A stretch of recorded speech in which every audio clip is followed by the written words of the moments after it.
마당만 내놓으면 모이 주워 먹고 달기 됩니다. 강아지도 마루 밑에만 놔놔도 이것저것 먹고 개가 돼요. 송아지 열심히 풀 뜯어 먹고 염을 먹으면 소가 됩니다. 그러나 사람은 그렇게 해서 인간이 안 돼요. 사람은 가르쳐야 되고 배워야 돼요. 예의 범죄를 가르치고 삶의 지혜를 배우고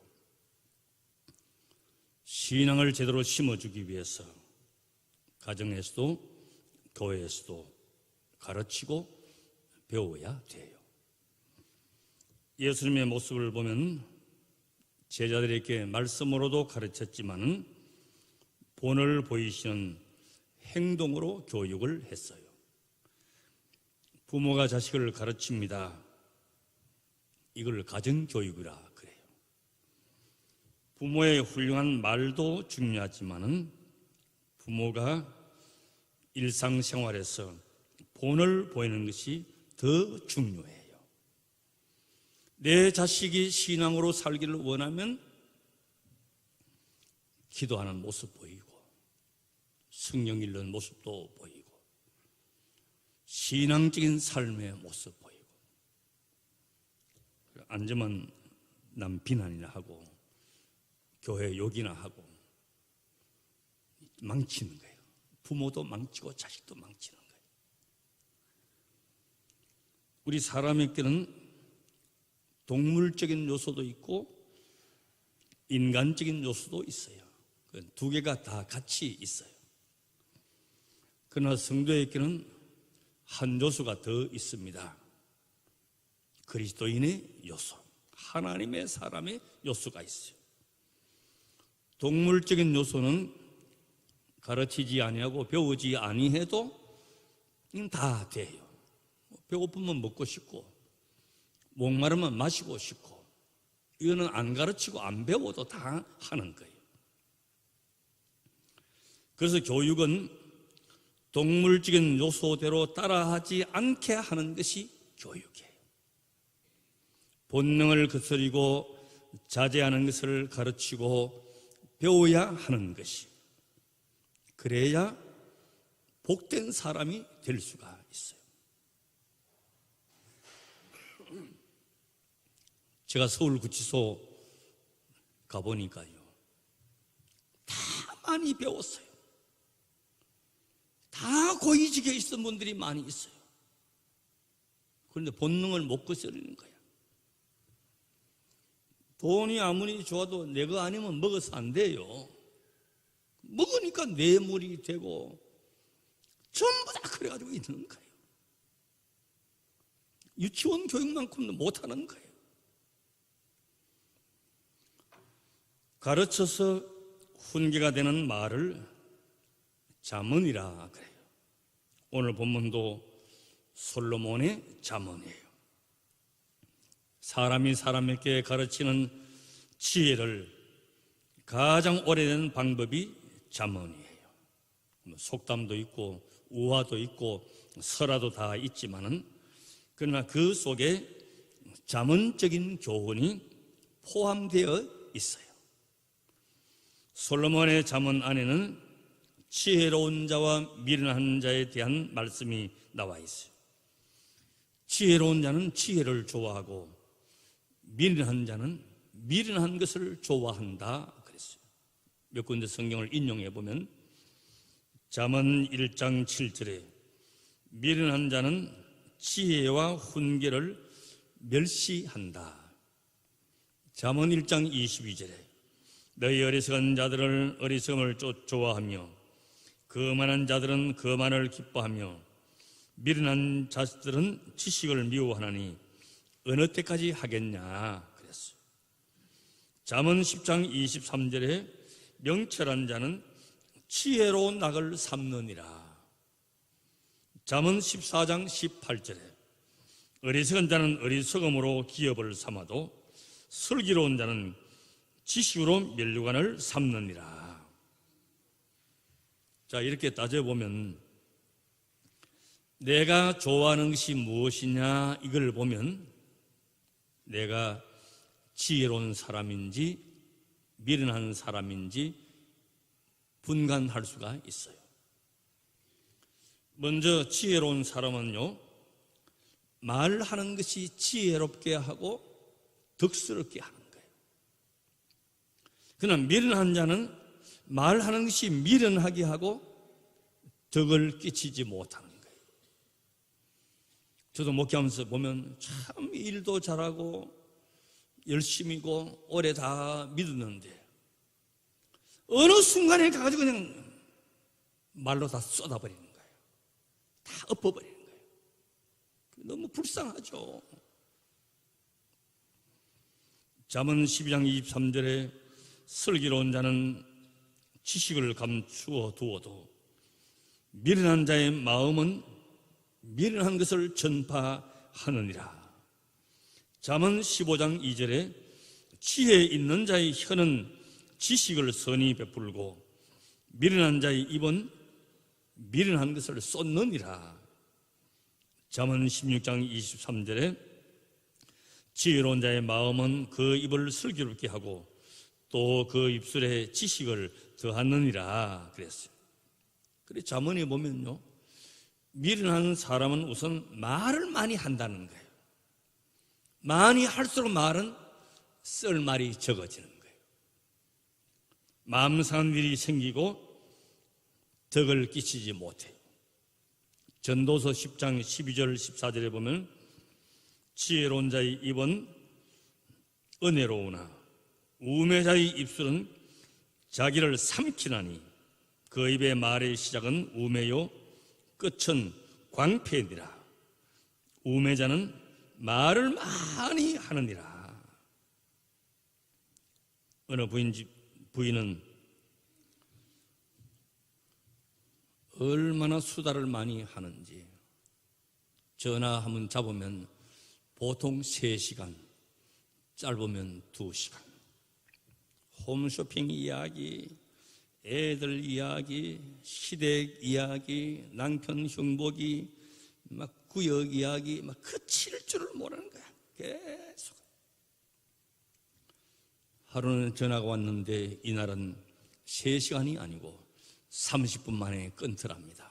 남편이 하도 이상해가지고 왜 이리 빨리 끊냐 했더니 잘못 걸려온 전화인데 그래 하더라는 거예요. 말을 많이 하게 되면 쓸 말이 많죠. 이걸 미련하다 그랬어요. 왜 이렇게 말을 많이 하게 되느냐? 자기가 가장 똑똑하고 지혜롭다고 생각하기 때문에 그런 것이. 그러나 지혜로운 사람일수록 자기 부족을 알아요. 그는 겸손하죠. 자기 약함을 알아요. 그러니까 주님을 더 의지하죠. 이건 공부도 그렇습니다.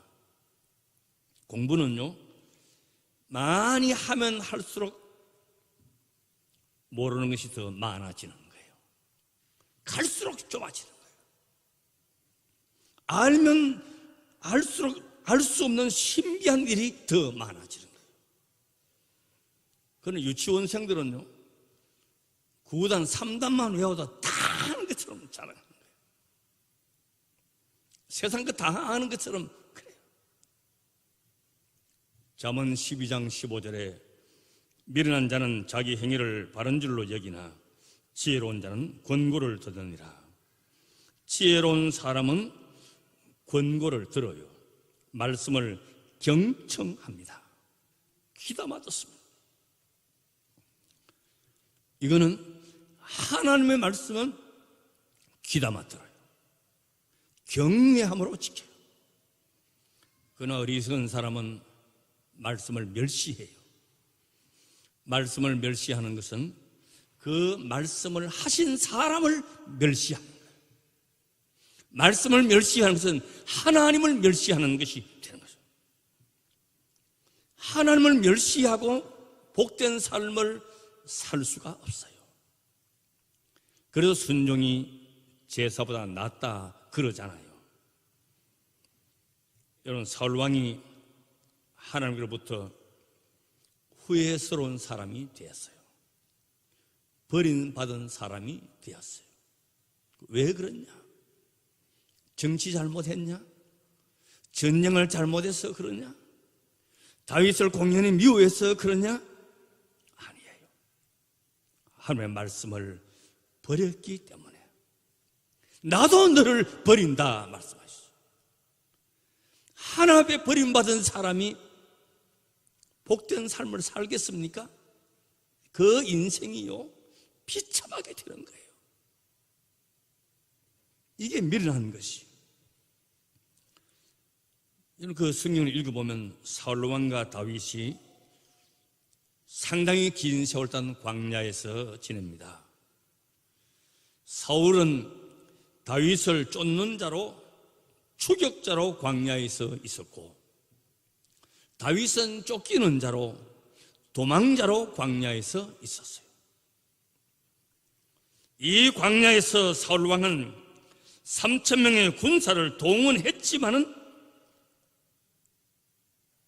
미움이 가득 차고 분노가 가득 차고 혈기만 가득 차게 됐어요. 반면에 다윗은 도망자요, 쫓기는 자요. 어디서 부스럭 소리만 나도 불안해요. 왜? 추격자가 오는 것 같아서. 풀숲에 엎드려도 불안하고 바위 틈에 숨어도 불안하고. 그런데 다윗은 그 광야 도망자로 치면서 위대한 신앙의 성숙을 이룹니다. 그 광야에서 여호와는 나의 목자이시다. 하나님이 나의 구원의 산성이시로다. 하나님이 나의 피할 바위시로다. 이걸 아멘 하면 이 네 개 되는 거라. 다시. 하나님이 나의 피할 바위시라. 하나님이 나의 구원의 산성이시라. 하나님께서 구원의 방패를 내게 주셨도다. 하나님이 나의 구원의 요새시로다. 똑같은 광야인데 한 사람은 그렇게 되고 다윗은 신앙의 경지에 이르게 되고 하나님만 의지하게 되는 신앙의 사람이 되었어요.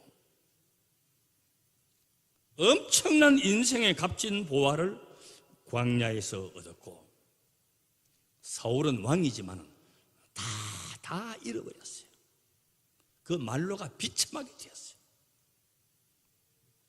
그러니까 왕이라고 복된 것이 아니에요. 검은 보화 많다고 복된 게 아니에요. 난공불락의 성벽과 막강한 군대가 있다고 해서 안전한 것이 아니에요.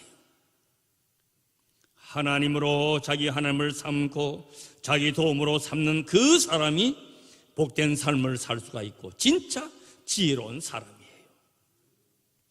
다윗은 겸손했어요. 말씀 앞에 언제나 수용적인 자세입니다. 그래서 매사에 전쟁을 할 때나 정치를 할 때나 사람을 대할 때 언제나 하나님 여호와께 물어 가로되, 이게 다윗의 자세예요. 처음에는 이득이 없는 것 같지만은 시간이 갈수록 신뢰가 쌓이고 각양 좋은 것을 다 얻게 되었어요. 잠언 2장 7절에 주님께서 정직한 자를 위하여 완전히 지혜를 예비하며 행실이 온전한 자에게 방패가 되신다. 잠깐 이득을 얻으려고 거짓을 하고 이렇게 하면 오래 못 가는 거예요. 그러나 지금은 좀 손해보더라도 신뢰가 쌓이고 정직하면 하나님의 복이 그 가운데 다 임하게 되는 것이에요. 리더스 다이제스트라고 하는 유명한 잡지가 있는데, 이 잡지의 편집자들이 이런 실험을 실제로 했답니다. 아시아의 몇 나라 그 도시에 지갑을 일부러 떨어뜨려 보는 거예요. 근데 지갑 안에 이름, 주소, 전화번호, 가족 사진도 넣고 돈을 수백 달러 넣고 상품금도 넣고 이 지갑을 한 도시에 10개씩을 떨어뜨려 봤답니다. 몇 개나 돌아오느냐 실험한 거예요. 그래서 10개를 다 흘려놓고 많이 돌아온 그 순서대로 보면 제일 많이 돌아온 나라가 싱가포르랍니다. 지난번에 싱가포르에 집회 가서 보니까 참 깨끗하고 정직한 도시예요. 싱가포르는 9개가 돌아왔답니다. 인도의 bombay에는 5개가 들어왔답니다. 필리핀 마닐라에는 지갑이 4개가 돌아왔답니다. 홍콩, 그 다음에 중국 베이징 똑같이 3개가 돌아왔답니다. 한국의 서울은 몇 개가 돌아왔을까? 맞히면 상품 몇 개? 안 돌아왔어. 서울은 그래도 괜찮아요. 살만해요. 6개가 돌아왔답니다. 2등이에요, 2등. 그러나 4개는 없으신 거예요. 이 사람의 마음이에요. 지혜로운 사람은 스스로 잣대를 가지고 테스트 해봐야 되는 거예요. 뭘 테스트할 거냐? 즐거움에 대한 테스트예요. 자, 내가 그 지갑을 주었다. 즐겁다. 그거는 양심이 안 좋은 양심이에요. 안 즐거워야 돼요. 괴로워야 돼요. 빨리 갖다 줘야 돼요. 내가 번 거, 내가 노력해서 얻은 거는 그거는 즐거움이 있죠. 그 지갑 가져가 봐요. 점유 이탈물 불법 취득죄로 구속돼요. 형사건이 되는 거예요. 두 번째는 목적을 테스트해 봐야 됩니다. 무엇을 위한 것이냐? 분명히 목적을 물어봐야 돼요. 누구를 위해서 종을 울리느냐? 왜 공부를 왜 하느냐? 장사는 왜 하느냐? 일하는 것도 왜 하느냐? 분명한 목적이 있어야 된다는 거예요. 또 영원한 부자이냐 테스트를 해봐야 되는 거죠. 땅의 부자도 중요하지만 하늘에서도 부자냐 하는 것이 문제예요. 소유에도 부자여야 하지만 베푸는 데에도 부자여야 하는 거예요. 오늘 2부 예배도 이렇게 보면 다 한물 간 분들만 이게 많아요. 갈 때 다 빈손으로 가야 돼요. 입고 있는 옷 하나? 아니에요. 지갑에 동전 하나? 아니에요. 다 두고 가야 돼요. 영원한 부자냐? 이걸 늘 생각해 봐야 돼요. 그래서 종교개혁자 마틴 루터는 성도들의 회개, 회심을 3가지로 이야기했는데 첫 번째는 머리의 회심이에요. 이게 무슨 말입니까? 내가 예수 믿고 은혜 받았고 구원받은 자녀가 되었다. 그러면 인생관이 변하고 가치관이 변하고 세계관이 변하고 물질관이 변하고 목적의식이 달라져야 자기 중심에서 하나님 중심으로 바뀌어져야 된다는 거죠. 두 번째는 가슴의 회심. 예수 믿어 내 마음에 분노가 있고 미움이 가득 차 있다고 한다면 이거는 안 돼요. 이걸 다 빼버리고 감사와 찬송으로 바뀌어야 가슴에 회심이 됐다는 것이에요. 그래서 예배 드리다가 형제교 원망들을 만난 일이 생각나거들랑 먼저 가서 화해하고 오라 그랬잖아요. 예수님께서. 왜? 가슴에 회심이라는 거예요. 세 번째는 돈주머니 회심이라고 했어요. 이거 바뀌지 아니하면 진정한 회심이 될 수가 없는 것이에요. 그건 참 이상한 것이, 문제가 있는 것이, 우리 인간은 가지면 가질수록 부족한 마음이 없어져야 되는데 가지면 가질수록 부족한 마음이 자꾸 더 생긴다는 거예요. 지금 우리가 다 참 어렵다 불경기다 하지만은요, 예전에 우리 어릴 때에 비하면 지금 너무 많이 가지고 있어요. 과잉 시대라 그럽니다.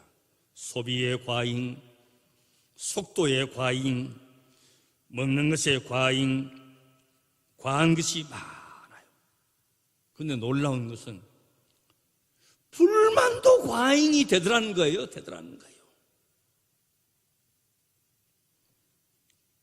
부족하면서 살 때는 그때하고 지금 행복 지수를 따져보면요, 그때가 더 높아요. 우리도 1%만 가져도 99% 행복을 맛볼 수 있어야만 지혜로운 사람으로 살 수가 있어요. 여호와를 경외하면 지혜자로 살 수가 있습니다. 많이 소유해서가 아니고 구원의 은혜가 있으니까, 범사가 다 감사고 다 은혜고 다 복이니까 지혜로운 자가 되는 것이. 잠언 13장 20절에 지혜로운 자와 동행하면 지혜를 얻고 미련한 자와 사귀면 해를 받느니라. 주님과 함께 어떤 길도, 고난의 길도, 내 인생 길이 주님과 함께 걷는 그 길이 지혜로운 삶을 살 수가 있는 것이요, 우리의 평생 지혜로운 자로 복된 삶을 사시고 또 하나님께 크게 영광 돌리시기를 주의 이름으로 축원합니다. 아멘.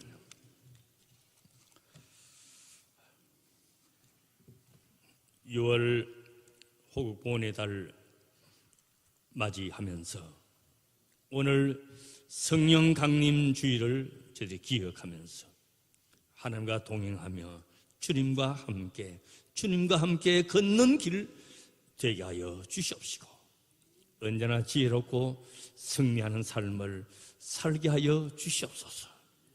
가장 지혜롭다고 하고 똑똑하다고 하지만은 하나님 보실 때에 어리석은 인간의 삶의 모습을 수없이 보고 있습니다. 주의 말씀이 나를 다스리시고 성령께서 나를 다스리실 때 순복하게 하여 주이사, 세상의 어리석은 자유나 하나님 앞에 지혜로운 자로 살아가는 이번 한 주간도 승리하는 삶을 다 살게 하옵소서. 예수님 이름으로 기도드리옵나이다.